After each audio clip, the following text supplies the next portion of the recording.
फैसल करीम कुंडी ने अली अमीन गंडापुर की बतौर वज़ीर आला नामजदगी पर सवाल उठा दिया। कहा कि क्या 9 मई में मुलव्विस फ़र्द वज़ीर आला खैबर पख्तूनख्वा का उम्मीदवार बन सकता है।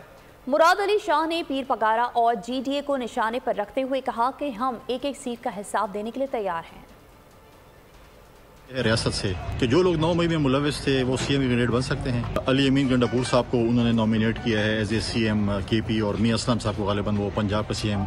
फिर जो अगर ऐसे किस्म के अगर कल कोई वज़ीर आज़म कैंडिडेट आ जाए 9 मई में मुलव्विस हो या किसी और केस 9 मई के केस का जो है फिर दोबारा ज़ेर गौर आना चाहिए। एक एक सीट का हिसाब देने के लिए तैयार है कि कैसे हमने जीती है।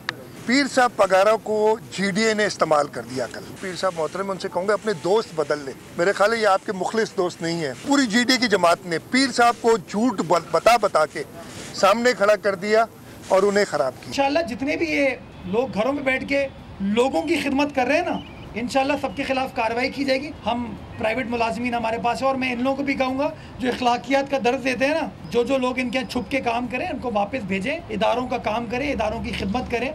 मैंने जब वार्डन्स को उस दिन KMC बुलाया था ना, मुझे लग रहा था पूरी फौज खड़ी हुई है, इतने लोग थे।